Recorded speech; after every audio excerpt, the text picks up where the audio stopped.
28ാമത്തെ ക്വസ്റ്റ്യനാണ് ഇനി നാം ഡിസ്കസ് ചെയ്യാൻ പോകുന്നത്. Prepare trial balance from the following ledger balances. Ledger balance നോക്കിയിട്ട് ട്രയൽ ബാലൻസ് തയ്യാറാക്കാൻ വേണ്ടിയിട്ടാണ് പറഞ്ഞിട്ടുള്ളത്. അപ്പോൾ നോക്കാം. Cash, Sunday debtors, furniture, Sunday creditors, bills payable, purchase, sales, salary, interest ബ്രാക്കറ്റിൽ കൊടുത്തിട്ടുണ്ട്, ക്രെഡിറ്റ്. അപ്പോൾ ക്രെഡിറ്റ് ഭാഗത്താണ്, ഇൻകമാണ് അത് ഉദ്ദേശിക്കുന്നത്.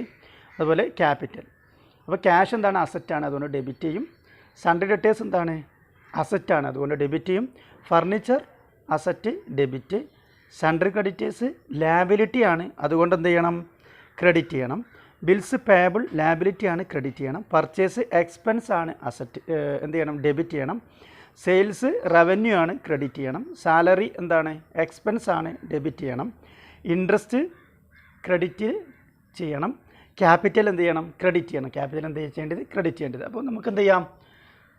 ട്രയൽ ബാലൻസ് തയ്യാറാക്കാം. ഈ ഡെബിറ്റും ക്രെഡിറ്റും മാത്രം ഇവിടെ എന്ത് ചെയ്താൽ മതി? അറിഞ്ഞാൽ മതി. ട്രയൽ ബാലൻസ്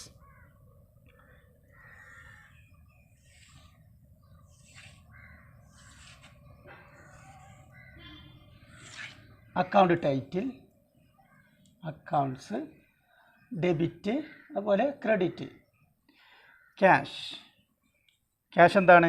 25,000 രൂപ ഡെബിറ്റിലാണ് വരേണ്ടത്. സൺഡ്രി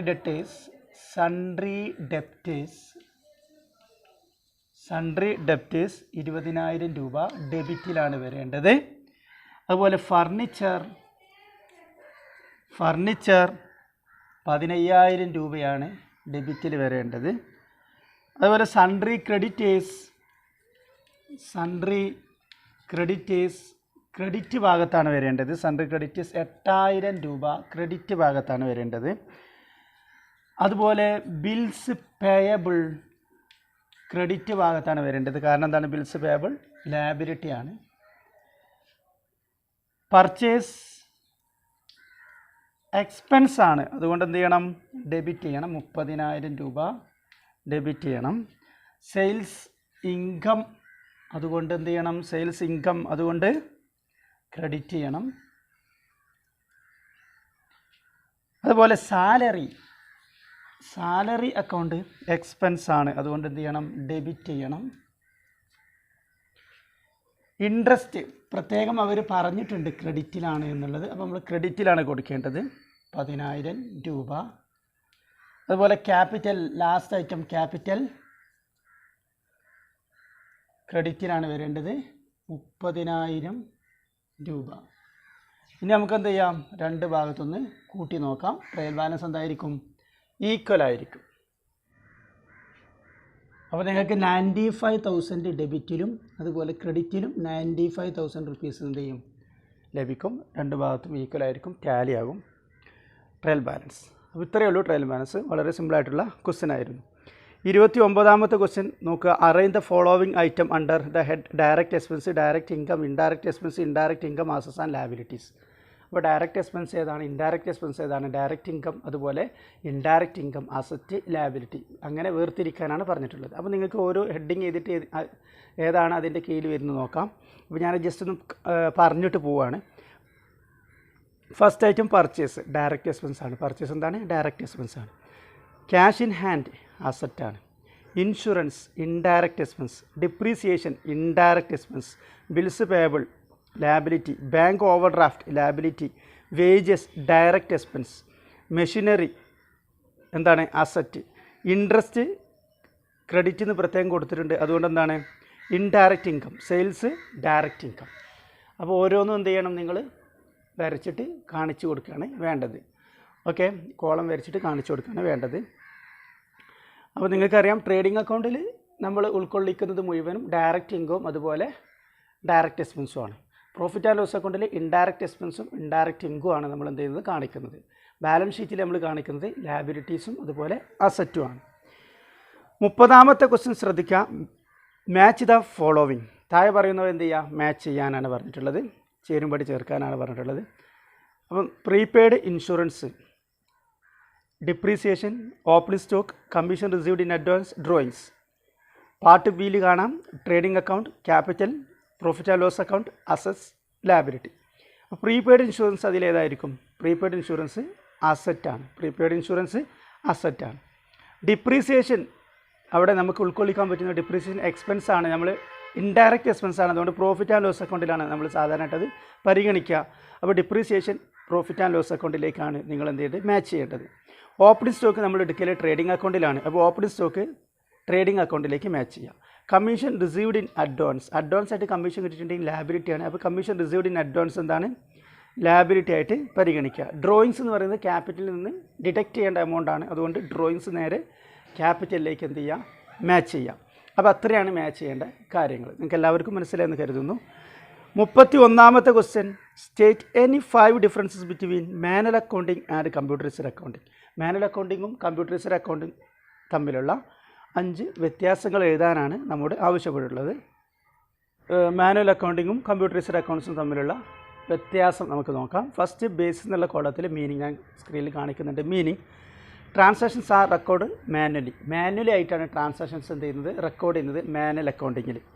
എന്നാൽ കമ്പ്യൂട്ടറൈസ്ഡ് അക്കൗണ്ടിങ്ങിൽ transactions are recorded using computer ഉപയോഗിച്ചിട്ടാണ് എന്ത് ചെയ്യുന്നത്, ട്രാൻസാക്ഷൻസ് രേഖപ്പെടുത്തുന്നത്. പിന്നെ രണ്ടാമത്തെ എറേസ് ആണ്. മാനുവൽ അക്കൗണ്ടിങ്ങിൽ എറേസ് ഉണ്ടാവാനുള്ള സാധ്യത കൂടുതലാണ്. Possibility of errors are high, errors സംഭവിക്കാനുള്ള സാധ്യത കൂടുതലാണ്. എന്നാൽ കമ്പ്യൂട്ടറൈസ്ഡ് അക്കൗണ്ടിങ്ങിൽ എന്താണ്, എറേസ് സംഭവിക്കാനുള്ള സാധ്യത കുറവാണ്. Possibility of errors are less in computerised accounting. മൂന്നാമത്തത് ടൈമാണ്. Manual accounting it takes lot of time, ഒരുപാട് സമയം എടുക്കുന്ന ഒരു പ്രോസസ്സാണ് മാനുവൽ അക്കൗണ്ടിങ് എന്ന് പറയുന്നത്. എന്നാൽ കമ്പ്യൂട്ടറൈസ്ഡ് അക്കൗണ്ടിങ് എന്താണ്, ലെസ് ടൈം കൺസ്യൂമിങ്, വളരെ കുറവ് സമയം മാത്രമേ കമ്പ്യൂട്ടറൈസ്ഡ് അക്കൗണ്ടിങ്ങിന് വേണ്ടിയിട്ട് നമുക്ക് ചിലവാക്കേണ്ടതുള്ളൂ. നാലാമത്തത് റെക്കോർഡിംഗ് ആണ്. Transactions are record in volume of books, ഒരുപാട് ബുക്കുകളിലാണ് ആയിട്ടാണ് നമ്മൾ എന്ത് ചെയ്യുന്നത്, ട്രാൻസാക്ഷൻസ് മാനുവൽ അക്കൗണ്ടിങ്ങിൽ രേഖപ്പെടുത്തുന്നത്. ഉദാഹരണം, ജേണൽ എന്ന് പറയുന്ന ബുക്കിലാണ് ആദ്യം രേഖപ്പെടുത്തേണ്ടത്. പിന്നീട് നാം രേഖപ്പെടുത്തേണ്ടത് എന്താണ്, ലെഡ്ജറിലാണ്. അങ്ങനെ ഓരോ ബുക്കിലും, വോള്യൂം ഓഫ് ബുക്സ് എന്ന് പറയും, ഓരോ ബുക്കിലും നമ്മൾ എന്ത് ചെയ്യണം, രേഖപ്പെടുത്തിയിട്ട് പോകണം. എന്നാൽ computerised account transactions are record in well designed database, നല്ലൊരു ഡാറ്റാബേസിലാണ് നമ്മൾ എന്ത് ചെയ്യുന്നത്, റെക്കോർഡ് ചെയ്യുന്നത്. പിന്നെ സമ്മറൈസിങ് എന്ന് പറയുന്നത് 5ാമത്തെ point, summarising. All ledger accounts എന്ത് ചെയ്യണം, ബാലൻസ് ചെയ്യണം. Balancing of all ledger accounts, manual അക്കൗണ്ടിങ്ങിന് എല്ലാ അക്കൗണ്ട്സും എന്ത് ചെയ്യണം, ബാലൻസ് ചെയ്യണം. ഉദാഹരണം പറയുകയാണെങ്കിൽ ക്യാഷ് അക്കൗണ്ട് നമ്മൾ എന്ത് ചെയ്യണം, ബാലൻസ് ചെയ്യണം. അതുപോലെ ബാങ്ക് അക്കൗണ്ട് നമ്മൾ ബാലൻസ് ചെയ്യണം. പർച്ചേസ് അക്കൗണ്ട് നമ്മൾ എന്ത് ചെയ്യണം, ബാലൻസ് ചെയ്യണം. എന്നാൽ കമ്പ്യൂട്ടറൈസ്ഡ് അക്കൗണ്ട്സിൽ എന്ത് ബാലൻസ് ചെയ്യേണ്ടത് എല്ലാം ഓട്ടോമാറ്റിക് ആണ്. No need to balance the ledger accounts, it is automatic, അത് ഓട്ടോമാറ്റിക് ആണ്. 6ാമത്തത് closing the books. Closing entries are necessary in manual accounting. Closing journal എൻട്രീസും എന്ത് ചെയ്യണം, നമ്മൾ മാനുവൽ അക്കൗണ്ടിങ്ങിൽ രേഖപ്പെടുത്തണം. എന്നാൽ കമ്പ്യൂട്ടറൈസ്ഡ് അക്കൗണ്ട്സിൽ closing entries are not necessary, closing entries നിർബന്ധം ഇല്ല എന്നാണ് പറയുന്നത്. അപ്പോൾ ഇത്രയാണ് മാനുവൽ അക്കൗണ്ടിങ്ങും കമ്പ്യൂട്ടറൈസ്ഡ് അക്കൗണ്ടിങ്ങും തമ്മിലുള്ള വ്യത്യാസങ്ങൾ. വളരെ സിമ്പിളായിട്ട് നമുക്ക് എന്ത് ചെയ്യാം, പഠിച്ചിട്ട് പോകാം. ഇതുപോലുള്ള ക്വസ്റ്റ്യൻസ് നമുക്ക് പബ്ലിക് എക്സാമിന് പ്രതീക്ഷിക്കാവുന്നതാണ്. 32ാമത്തെ ക്വസ്റ്റ്യൻ ശ്രദ്ധിക്കുക. Record the following transaction in to the appropriate special journal. Appropriate special ജേണലിൽ താഴെ പറയുന്ന ട്രാൻസാക്ഷൻസ് രേഖപ്പെടുത്തുക. 2020 May 1 sold goods for cash. ഏത് ബുക്കിലാണ് രേഖപ്പെടുത്തുക, ക്യാഷ് ബുക്കിലാണ് രേഖപ്പെടുത്തുക. ക്യാഷിന് സാധനം വിറ്റു എന്ന് പറയുമ്പോൾ ക്യാഷ് ബുക്കിലാണ് രേഖപ്പെടുത്തുക. അപ്പോൾ ക്യാഷ് ബുക്കിൽ അത് രേഖപ്പെടുത്തണം. അപ്പോൾ നിങ്ങൾ അവിടെ പ്രത്യേകം മാർക്ക് ചെയ്യുക, ക്യാഷ് ബുക്കിന് രേഖപ്പെടുത്താനുള്ളതാണ്. ക്വസ്റ്റ്യൻ പേപ്പർ കിട്ടുമ്പോൾ, ഇങ്ങനെ ഒരു ക്വസ്റ്റ്യൻ കിട്ടുമ്പോൾ നിങ്ങൾ ക്യാഷ് ബുക്കിൽ രേഖപ്പെടുത്താനുള്ളതാണെന്ന് നിങ്ങളുടേതായിട്ടുള്ള ഒരു സൈൻ അവിടെ കൊടുക്കുക ക്വസ്റ്റ്യൻ പേപ്പറിൽ. പിന്നെ 5-ാം തീയതി പർച്ചേസ്ഡ് ഫർണിച്ചർ വാങ്ങി എന്ന് പറയുമ്പോൾ എന്താണ്, cash account, furniture account cash account എന്നാണ് ജേണൽ എൻട്രി. അതും എവിടെ കാണിക്കും, ക്യാഷ് ബുക്കിൽ കാണിക്കും. Purchased goods from Binu on ക്രെഡിറ്റിന് സാധനം വാങ്ങി, ബിനുവിൻ്റെ കയ്യിൽ നിന്ന് ക്രെഡിറ്റിന് സാധനം വാങ്ങി എന്ന് പറയുമ്പോൾ പർച്ചേസ് ഡേ ബുക്കിലാണ്, പ്രത്യേകം നോട്ട് ചെയ്യുക. അത് പർച്ചേസ് ഡേ ബുക്കിലാണ് രേഖപ്പെടുത്തേണ്ടത്. അതുപോലെ sold goods to Rashmi on credit, 10-ാം തീയതി sold goods to Rashmi on credit. അപ്പോൾ നിങ്ങൾക്ക് കാണാൻ പറ്റും, രശ്മിക്ക് കടത്തിന് സാധനം വിറ്റു എന്ന് പറയുമ്പോൾ കടത്തിന് വിറ്റതെല്ലാം സെയിൽസ് ഡേ ബുക്കിലാണ്, അത് പ്രത്യേകം നോട്ട് ചെയ്യുക.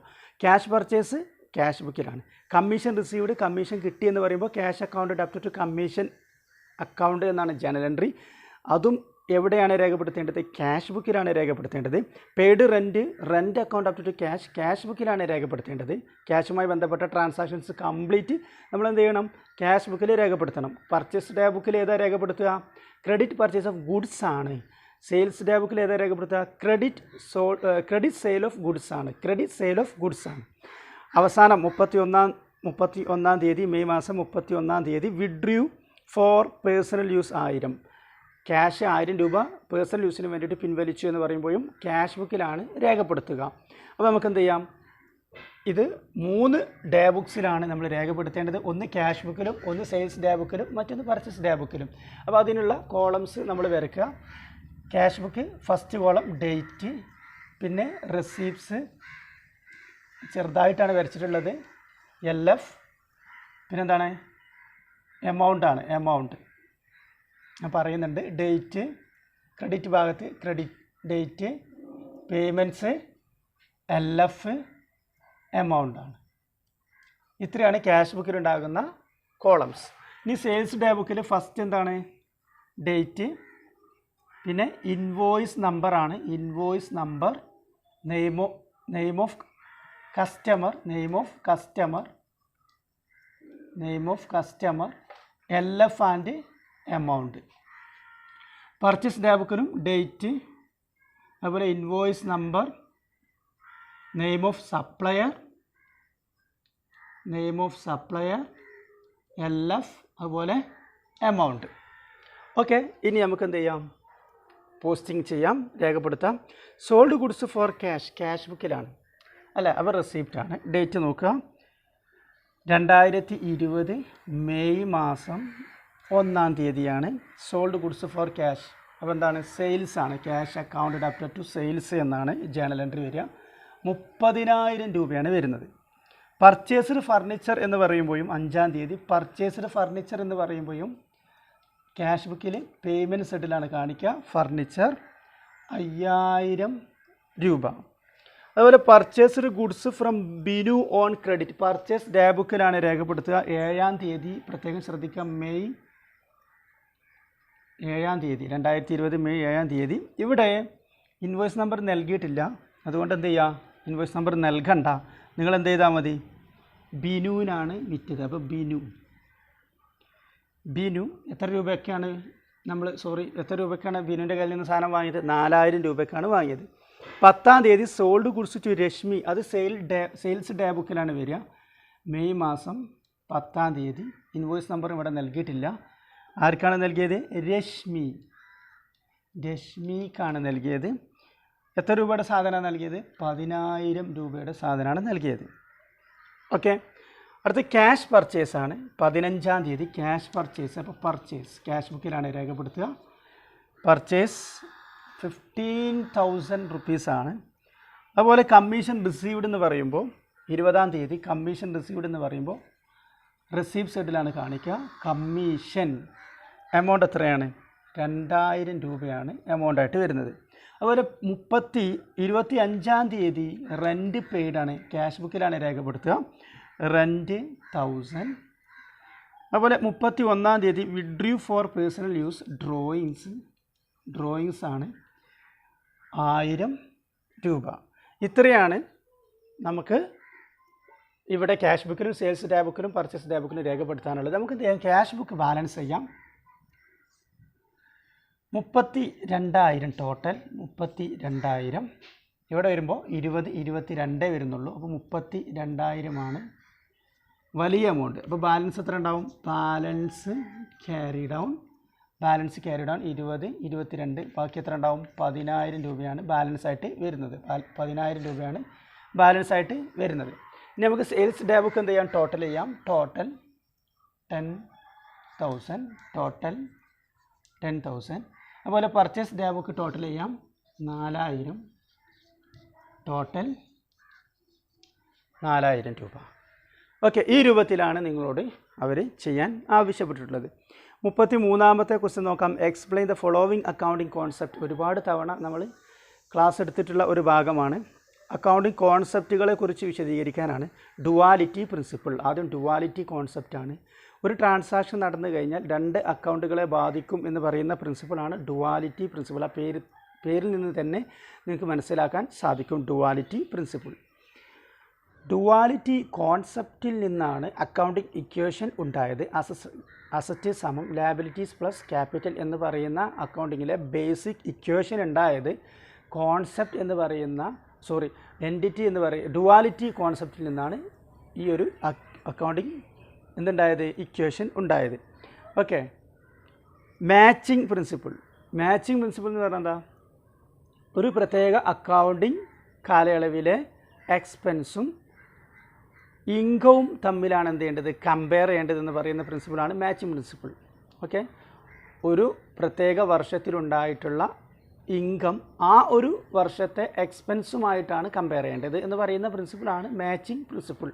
ഉദാഹരണം പറയുകയാണെങ്കിൽ 2010 ഫിനാൻഷ്യൽ സ്റ്റേറ്റ്മെൻറ്റ്സ് ആണ് നിങ്ങൾ തയ്യാറാക്കുന്നതെങ്കിൽ 2010 ഇൻകംസും 2010 എക്സ്പെൻസുമായിട്ടാണ് നിങ്ങൾ എന്ത് ചെയ്യേണ്ടത്, മാച്ച് ചെയ്യേണ്ടത്. ആ ഒരു 2010 എക്സ്പെൻസും ഇൻകവുമാണ് നിങ്ങൾ എന്ത് ചെയ്യേണ്ടത്, ഫിനാൻഷ്യൽ സ്റ്റേറ്റ്മെൻറ്റ്സിൽ ഉൾക്കൊള്ളിക്കേണ്ടത് എന്ന് പറയുന്ന പ്രിൻസിപ്പിളാണ്. ഇനി അവിടെ ക്യാഷ് നൽകാത്ത ചില സാഹചര്യങ്ങളുണ്ടാവും. ഉദാഹരണം പറയുകയാണെങ്കിൽ സാലറി 10,000 രൂപ നമ്മൾ കൊടുത്തു, 20,000 രൂപ കൊടുക്കണമായിരുന്നു.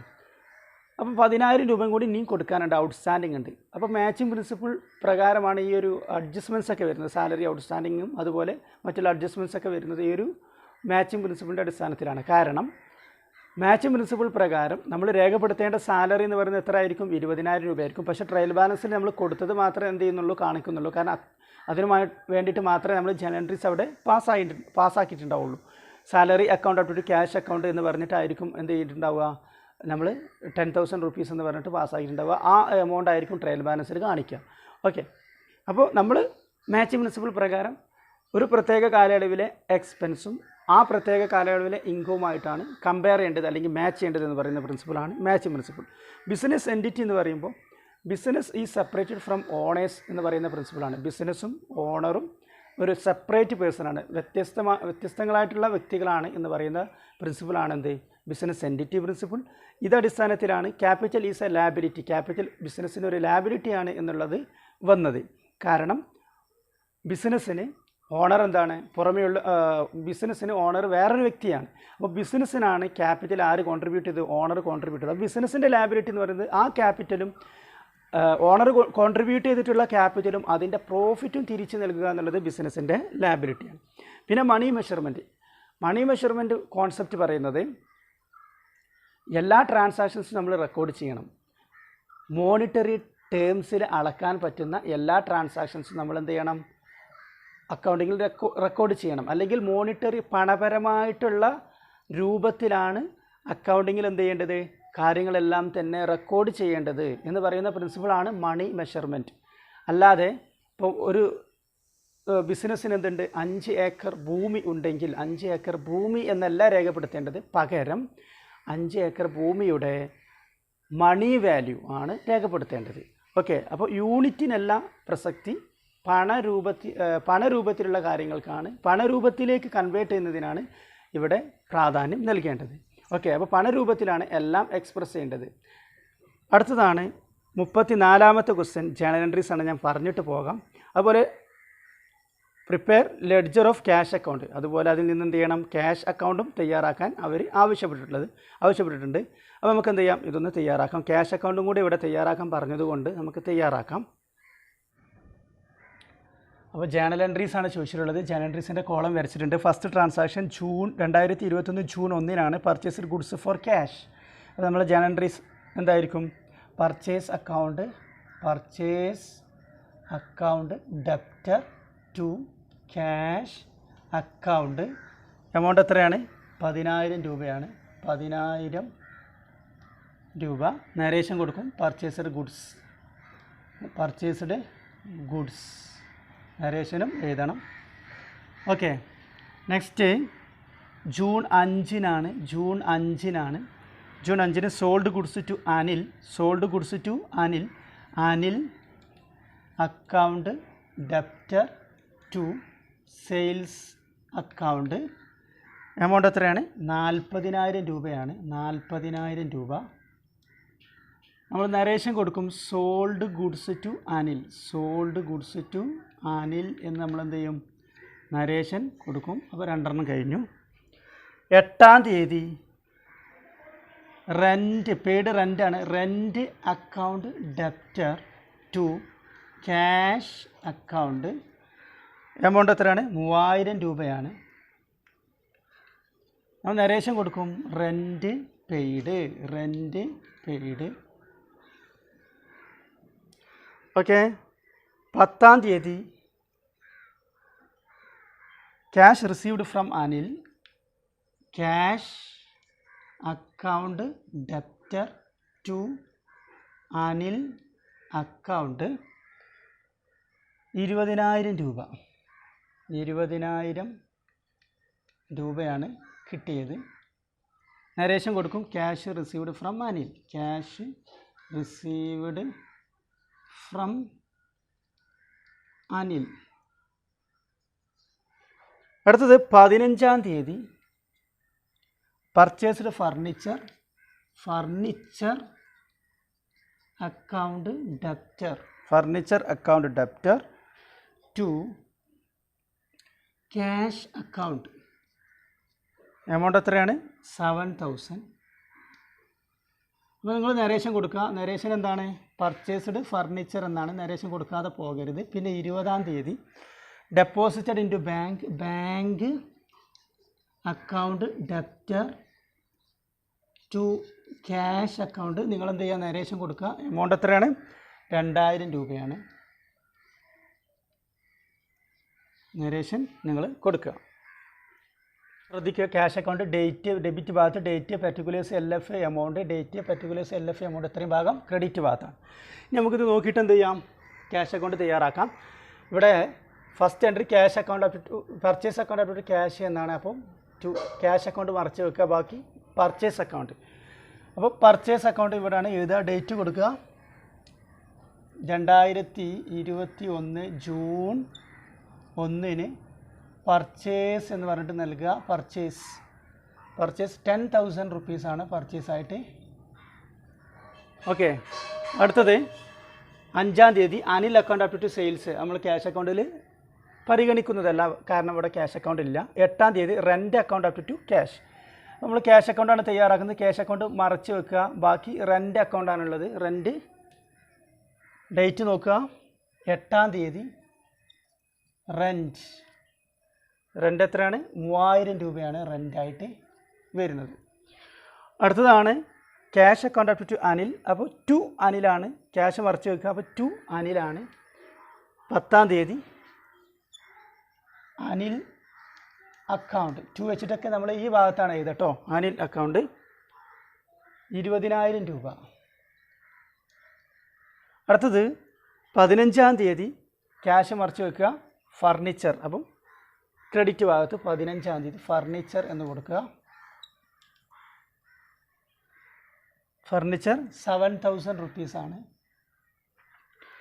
അതുപോലെ അവസാന item bank account debtor to cash account. അപ്പം ക്യാഷ് അക്കൗണ്ട് മറച്ച് വെക്കുമ്പോൾ 20-ാം തീയതി ക്രെഡിറ്റ് ഭാഗത്ത് ബാങ്ക് എന്ന് പറഞ്ഞിട്ട് 2,000 രൂപയാണ് നിങ്ങൾ കൊടുക്കേണ്ടത്. ഇനി നമുക്ക് എന്ത് ചെയ്യാം? ബാലൻസ് ചെയ്യാം. ഇവിടെ 13, 20, 22 വരുന്നുണ്ട്. അപ്പോൾ 22 ഇവിടെ കൂടുതലുള്ള എമൗണ്ട്. ഇവിടെ 20,000 രൂപ വരുന്നുള്ളൂ. നമുക്കെന്ത് ചെയ്യാം? ബാലൻസ് എത്ര ഉണ്ടാവും? ബാലൻസ് ക്യാരി ഡൗൺ 2,000 രൂപ ഉണ്ടാവും. നമുക്കെന്ത് ചെയ്യാം? ഉടനെ തന്നെ ബാലൻസ് ബ്രോ ഡൗൺ എന്ന് പറഞ്ഞിട്ട് എന്ത് ചെയ്യാം? 2,000 രൂപ ഇവിടെ കൊടുക്കാം. അപ്പോൾ ഈ രൂപത്തിലാണ് ക്യാഷ് അക്കൗണ്ട് നമ്മൾ തയ്യാറാക്കേണ്ടത്. ഓക്കെ വിദ്യാർത്ഥികളെ, ഇനി അവിടെ 35-ാമത്തെ ക്വസ്റ്റ്യൻ ചോദിച്ചിട്ടുള്ള ട്രേഡിംഗ് അക്കൗണ്ടും പ്രോഫിറ്റ് ആൻഡ് ലോസ് അക്കൗണ്ടും ആണ് നമ്മളോട് ചോദിച്ചിട്ടുള്ളത്. അപ്പോൾ നമുക്ക് എന്ത് ചെയ്യാം? ഏതെല്ലാം ഐറ്റം ഉണ്ട് നോക്കാം. Open stock, cash in hand, salary, sundry debtors, purchase, insurance, furniture, wages, motor van. ഇത്രയാണ് ഡെബിറ്റിലുള്ളത്. ക്രെഡിറ്റിലുള്ളത് capital, sales, sundry creditors, interest. Adjustments ആയിട്ട് വരുന്നത് ക്ലോസ് സ്റ്റോക്ക് ഉണ്ട്, സാലറി ഔട്ട്സ്റ്റാൻഡിംഗ് ഉണ്ട്, ഇൻട്രസ്റ്റ് റിസീവ്ഡ് ഇൻ അഡ്വാൻസ് ഉണ്ട്. ഇങ്ങനെ വരുന്ന സമയത്ത് നിങ്ങൾ എന്ത് ചെയ്യും? അഡ്ജസ്റ്റ്മെൻറ്റ് പ്രത്യേകം മാർക്ക് ചെയ്യണം. സാലറീസ് ഔട്ട്സ്റ്റാൻഡിങ് രണ്ടാമത്തെ അഡ്ജസ്റ്റ്മെൻറ്റ് നിങ്ങൾക്ക് കാണാൻ പറ്റും. Salary outstanding. ആ സാലറി ഔട്ട്സ്റ്റാൻഡിങ് നിങ്ങൾ എന്ത് ചെയ്യണം? സാലറി അക്കൗണ്ട് നിങ്ങൾക്ക് കാണാൻ പറ്റും. സാലറി മൂന്നാമത്തെ ഐറ്റം. ആ സാലറി അക്കൗണ്ടിൻ്റെ അവിടെ AD അഡ്ജസ്റ്റ്മെൻറ്റ് ഉണ്ട് എന്ന് തിരിച്ചറിയാനും വേണ്ടിയിട്ട് നിങ്ങൾക്ക് അവിടെ ഒന്ന് മാർക്ക് ചെയ്യാം. ADയോ അല്ലെങ്കിൽ എന്തെങ്കിലും എന്നോ നിങ്ങൾക്ക് എന്ത് ചെയ്യാം? മാർക്ക് ചെയ്യാം. ഈ ഇൻഷുറൻസ് റിസീവ്ഡ് ഇൻ അഡ്വാൻസ്. അപ്പോൾ ഇൻഷുറൻസ് നിങ്ങൾക്ക് കാണാൻ പറ്റും. Interest received in advance 500. Interest 500 രൂപ അഡ്വാൻസ് ആയിട്ട് കിട്ടിയിട്ടുണ്ട്. അപ്പോൾ നിങ്ങൾ ക്രെഡിറ്റ് ഭാഗത്ത് അവസാനമായിട്ട് നിങ്ങൾക്ക് കാണാൻ പറ്റും ഇൻട്രസ്റ്റ്. ആ ഇൻട്രസ്റ്റിനും അഡ്ജസ്റ്റ്മെൻറ്റ് ഉണ്ട് എന്നുള്ള പ്രത്യേകം അവിടെ നോട്ട് ചെയ്യാം. പിന്നെ ഇവിടെ നിങ്ങൾ നോട്ട് ചെയ്യേണ്ടത് ഡയറക്റ്റ് എക്സ്പെൻസ് ആണ്. ഡയറക്റ്റ് എക്സ്പെൻസ് എന്ന് പറയുന്നത് ഏതാണ്? വേജസ് മാത്രമേ ഇവിടെ ഡയറക്റ്റ് എക്സ്പെൻസ് ആയിട്ട് വരുന്നുള്ളൂ. ഓക്കെ, ഇനി നമുക്ക് എന്ത് ചെയ്യാം, ട്രേഡിംഗ് അക്കൗണ്ട് തയ്യാറാക്കാം. ട്രേഡിംഗ് അക്കൗണ്ടിൻ്റെ ഫസ്റ്റ് ഐറ്റം എന്താണ്? ഓപ്പണിംഗ് സ്റ്റോക്കാണ്. ഓപ്പണിംഗ് സ്റ്റോക്ക് ഇവിടെ പെർട്ടിക്കുലേഴ്സ് എമൗണ്ട് ഇത് കൊടുക്കണം കേട്ടോ. പെർട്ടിക്കുലേഴ്സ് എമൗണ്ട്, ഇവിടെയും പെർട്ടിക്കുലേഴ്സ് എമൗണ്ട്. ഇത് ക്രെഡിറ്റ് ഭാഗവും ഇത് ഡെബിറ്റ് ഭാഗവുമാണ്. ഓക്കെ, ഓപ്പണിംഗ് സ്റ്റോക്ക് എത്ര ഉണ്ട് നോക്കാം. ഓപ്പണിംഗ് സ്റ്റോക്ക് 10,000 റുപ്പീസാണ് ഓപ്പണിംഗ് സ്റ്റോക്ക് ഉള്ളത്. പിന്നെ അടുത്ത ഐറ്റം എന്താണ്? പർച്ചേസ് ആണ്. നിങ്ങൾക്ക് കാണാൻ പറ്റും പർച്ചേസ് എത്രയാണ്? പർച്ചേസ് 50,000 രൂപയാണ്. ഇവിടെ പർച്ചേസ് റിട്ടേൺ ഇല്ലാത്തതുകൊണ്ടാണ് ഞാൻ നേരിട്ട് എന്ത് ചെയ്തത്, ഔട്ട് കോളത്തിലേക്ക് എടുത്ത് എഴുതിയത്. ഇനി നിങ്ങൾക്ക് ഇവിടെ വരുന്നത് ഡയറക്റ്റ് എക്സ്പെൻസ് ഒരു ഐറ്റം മാത്രമേ ഉള്ളൂ. അത് ഏതാണ്? വേജസ് ആണ്. 5,000 രൂപയാണ് വേജസ് ആയിട്ട് വരുന്നത്. ഇനി നിങ്ങൾക്ക് വരാനുള്ളത് എന്താണ്? സെയിൽസ് ആണ്. ക്രെഡിറ്റ് ഭാഗത്ത് വരുന്നത് സെയിൽസ് ആണ്. ഇവിടെ സെയിൽസ് റിട്ടേൺ ഇല്ലാത്തത് കൊണ്ട് തന്നെ സെയിൽസ് എന്ത് ചെയ്യാം, നേരിട്ട് 1,04,000 രൂപ നേരിട്ട് ഔട്ട് കോളത്തിലേക്ക് നിങ്ങൾക്ക് എഴുതാം. പിന്നെ വരുന്നത് ക്ലോസിംഗ് സ്റ്റോക്കാണ് അല്ലേ. ക്ലോസിംഗ് സ്റ്റോക്കാണ്. ട്രേഡിംഗ് അക്കൗണ്ടിൻ്റെ ഫോർമാറ്റ് നിങ്ങൾക്ക് അറിയാം. ക്ലോസിംഗ് സ്റ്റോക്കാണ്. അഡ്ജസ്റ്റ്മെൻറ്റിലാണ് ഉണ്ടാവുക. 12,000 രൂപയാണ് ക്ലോസിംഗ് സ്റ്റോക്ക്.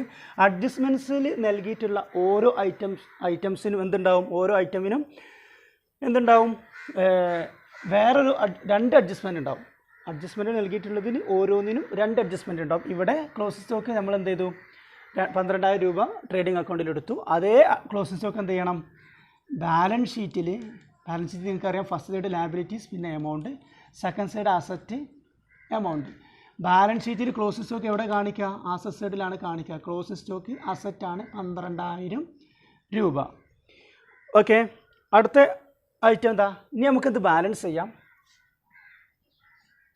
ഇത് ബാലൻസ് ചെയ്യാം. അപ്പോൾ നിങ്ങൾക്ക് ഇവിടെ കിട്ടും 1,16,000 രൂപയാണ് ഇവിടെ കിട്ടുക. 1,16,000 രൂപ. ഇവിടെയും 1,16,000 രൂപ കാണിക്കുക. അപ്പോൾ എത്ര ഉണ്ടാവും? ഗ്രോസ് പ്രോഫിറ്റ് എത്ര ഉണ്ടാവും നോക്കുക. ഗ്രോസ് പ്രോഫിറ്റ് എത്ര ഉണ്ടാവും? അപ്പോൾ നിങ്ങൾക്ക് ഗ്രോസ് പ്രോഫിറ്റ് 51,000 രൂപ കിട്ടും. 1,16,000 നിന്നും ഈ എമൗണ്ടുകൾ 10,000, 50,000, 5,000, 65,000 മൈനസ് ചെയ്യുമ്പോൾ നിങ്ങൾക്ക് കിട്ടുന്നത് എന്താണ്? 51,000 ഗ്രോസ് പ്രോഫിറ്റാണ്. ഇനി നിങ്ങൾ പ്രോഫിറ്റ് ആൻഡ് ലോസ് അക്കൗണ്ടാണ് തുടങ്ങേണ്ടത്. പ്രോഫിറ്റ് ആൻഡ് ലോസ് അക്കൗണ്ട് തുടങ്ങേണ്ടത് ഗ്രോസ് പ്രോഫിറ്റ് വെച്ചിട്ടാണ്. ഗ്രോസ് പ്രോഫിറ്റ് എത്രയാണ്? 51,000. ഇനി നിങ്ങൾ ചെയ്യേണ്ടത് എല്ലാ ഇൻകംസും നമ്മൾ ഇവിടെ എഴുതും, എല്ലാ എക്സ്പെൻസും ഇവിടെ എഴുതും. ഇൻകംസ് എല്ലാം ക്രെഡിറ്റ് ചെയ്യും, എക്സ്പെൻസ് എല്ലാം ഡെബിറ്റ് ചെയ്യും. നമ്മൾ വായിക്കുന്ന ഐറ്റം അസറ്റ് ആണെങ്കിൽ ബാലൻസ് ഷീറ്റിൽ അസറ്റ് സൈഡിൽ കാണിക്കും. വായിക്കുന്ന ഐറ്റം ലാബിലിറ്റീസ് ആണെങ്കിൽ ബാലൻസ് ഷീറ്റിൽ ലാബിലിറ്റീസ് സൈഡിൽ നമ്മൾ കാണിക്കും. ഓപ്പണിംഗ് സ്റ്റോക്ക് എടുത്തു. ക്യാഷ് ഇൻ ഹാൻഡ് ഓരോ ഐറ്റവും നമ്മൾ വായിച്ചിട്ട് പോവാം. ഓപ്പണിംഗ് സ്റ്റോക്ക് നമ്മൾ ഓൾറെഡി പരിഗണിച്ചതാണ് ട്രേഡിംഗ് അക്കൗണ്ടിൽ. ഇനി cash in hand. Cash in hand എന്താണ്? അസറ്റാണ്. ക്യാഷ് ഇൻ ഹാൻഡ് എത്ര രൂപ ഉണ്ട്? ക്യാഷ് ഇൻ ഹാൻഡ് 30,000 രൂപയാണ് cash in hand. Next salary expense ആണ്. അഡ്ജസ്റ്റ്മെൻ്റ് ഉണ്ട്, നിങ്ങളവിടെ പ്രത്യേകം നോട്ട് ചെയ്തിട്ടുണ്ട്. സാലറി അഡ്ജസ്റ്റ്മെൻ്റ് ഉണ്ട്. 5,000 രൂപ സാലറി എക്സ്പെൻസ് ആണ്, അതുകൊണ്ട് ഡെബിറ്റിലാണ് നമ്മൾ നൽകുക. സാലറി 5,000 രൂപ ഇൻകോളത്തിൽ കൊടുത്തു. സാലറി ഔട്ട്സ്റ്റാൻഡിങ് എന്ത് ചെയ്യണം? സാലറി ഔട്ട്സ്റ്റാൻഡിങ് സാലറിയിലേക്ക് കൂട്ടണം. ഇനിയും കൊടുക്കാനുള്ള സാലറിയാണ് സാലറി ഔട്ട്സ്റ്റാൻഡിങ്. എത്രയാണ്? 1,000. അങ്ങനെ ടോട്ടൽ 6,000 രൂപ. ഈ സാലറി ഔട്ട്സ്റ്റാൻഡിങ് എന്തും കൂടിയാണ്? ലാബിലിറ്റിയും കൂടിയാണ്. സാലറീസ് ഔട്ട്സ്റ്റാൻഡിങ് ലാബിലിറ്റിയും കൂടിയാണ്. അതുകൊണ്ട് സാലറി ഔട്ട്സ്റ്റാൻഡിങ് എന്ത് ചെയ്യണം? ലാബിലിറ്റി സൈഡിലും കൂടെ കാണിക്കണം. അടുത്ത് സൺട്രി ഡെപ്റ്റേഴ്സ് എന്താണ്? സൺട്രി ഡെപ്റ്റേഴ്സ് എന്താണ്? അസറ്റാണ്. സൺട്രി ഡെപ്റ്റേഴ്സ് അസറ്റാണ്. അപ്പോൾ അസറ്റ് സൈഡിൽ കാണിക്കണം 25,000 രൂപ. നെക്സ്റ്റ് പർച്ചേസ് നമ്മൾ എടുത്തു. ഇൻഷുറൻസ് 2,000 രൂപ. അഡ്ജസ്റ്റ്മെൻ്റ് ഒന്നുമില്ല, നേരിട്ട് കൊടുക്കുക. ഇൻഷുറൻസ് 2,000 രൂപ. അടുത്തത് ഫർണിച്ചർ എന്താണ്? അസറ്റാണ്. ഫർണിച്ചർ എന്താണ്? അസറ്റാണ്. അതുകൊണ്ട് ബാലൻസ് ഷീറ്റിൽ അസറ്റ് സൈഡിൽ കാണിക്കുക. ഫർണിച്ചർ 10,000 റുപ്പീസാണ്. കാണാൻ പറ്റുന്നുണ്ടാവും. 10,000 റുപ്പീസ്. പിന്നെ വേജസ് എടുത്തു. മോട്ടോർ വാൻ എന്താണ്? Motor van also an asset. Motor വാനും അസറ്റാണ്. അതുകൊണ്ട് എന്ത് ചെയ്യണം? 30,000 രൂപ മോട്ടോർ വാന് അസറ്റ് സൈഡിൽ നമ്മൾ കാണിക്കണം. ഇനി നമുക്ക് ഉള്ളത് ക്യാപിറ്റലാണ്. ക്രെഡിറ്റ് സൈഡ് നോക്കുക. ക്യാപിറ്റൽ എന്ത് ചെയ്യണം? നമ്മൾ ക്യാപിറ്റൽ ചെയ്യേണ്ടത് ലാബിലിറ്റി സൈഡിൽ 50,000 രൂപ കാണിക്കുക. ഡ്രോയിങ്സ് ഉണ്ടെങ്കിൽ ക്യാപിറ്റലിൽ നിന്ന് കുറക്കാനുള്ളതാണ്. അല്ലെങ്കിൽ ഡ്രോയിങ്സ് ഇല്ലെങ്കിൽ നമ്മളൊന്നും ചെയ്യേണ്ട. അവിടെ ഡ്രോയിങ്സ് ഇല്ല. ഇനി നമുക്ക് കിട്ടുന്ന നെറ്റ് പ്രോഫിറ്റ് എന്ത് ചെയ്യണം? ക്യാപിറ്റലിലേക്ക് കൂട്ടണം. നെറ്റ് ലോസ് ആണെങ്കിൽ എന്ത് ചെയ്യണം? ക്യാപിറ്റലിന് മൈനസും ചെയ്യണം. അതുകൊണ്ടാണ് ഞാൻ ഇൻകോളത്തിൽ ക്യാപിറ്റൽ എഴുതി വെച്ചിട്ടുള്ളത്. ഇനി നമുക്ക് എന്ത് ചെയ്താൽ സെയിൽസ് നമ്മൾ എടുത്തു. ഇനി സൺട്രി ക്രെഡിറ്റേഴ്സാണ്. നമുക്ക് ഇതിനുള്ള സ്പേസ് വിടാം. സൺട്രി ക്രെഡിറ്റേഴ്സാണ്. സൺട്രി ക്രെഡിറ്റേഴ്സ് എത്രയാണോ സൺട്രി ക്രെഡിറ്റേഴ്സ് 10,000 റുപ്പീസാണ്. സൺട്രി ക്രെഡിറ്റേഴ്സ് ലാബിലിറ്റിയാണ്. അതുകൊണ്ടാണ് ലാബിലിറ്റി സൈഡിൽ നമ്മൾ കാണിച്ചത്. ഇനി ഇൻട്രസ്റ്റ് ഇവിടുത്തെ ഇൻട്രസ്റ്റ് എന്ന് പറഞ്ഞാൽ ഇൻകമാണ്. കാരണം ക്രെഡിറ്റ് ഭാഗത്തുള്ള ഇൻട്രസ്റ്റ് ഇൻകമാണ്. എത്രയാണ്? 3000 രൂപ. അതിനെന്തുണ്ട്? ഒരു അഡ്ജസ്റ്റ്മെൻറ്റ് ഉണ്ട്. എന്താണ്? Interest received in advance. എല്ലാ അഡ്വാൻസും നിങ്ങൾ എന്ത് ചെയ്യണം? മൈനസ് ചെയ്യണം. അപ്പോൾ ഇൻട്രസ്റ്റ് റിസീവ്ഡ് ഇൻ അഡ്വാൻസ് നിങ്ങൾ എന്ത് ചെയ്യണം? മൈനസ് ചെയ്യണം. എത്ര രൂപയാണ്? 500 രൂപ. ബാക്കി 2500 രൂപയാണ് നിങ്ങൾ ഔട്ട് കോളത്തിലേക്ക് എടുത്ത് എഴുതേണ്ടത്. അപ്പോൾ നിങ്ങൾ ലാബിലിറ്റി സൈഡിലും കൂടി വരും. ഇൻട്രസ്റ്റ് റിസീവ്ഡ് ഇൻ അഡ്വാൻസ് എന്താണ്? ലാബിലിറ്റിയാണ്. Interest received in advance ലാബിലിറ്റിയാണ്.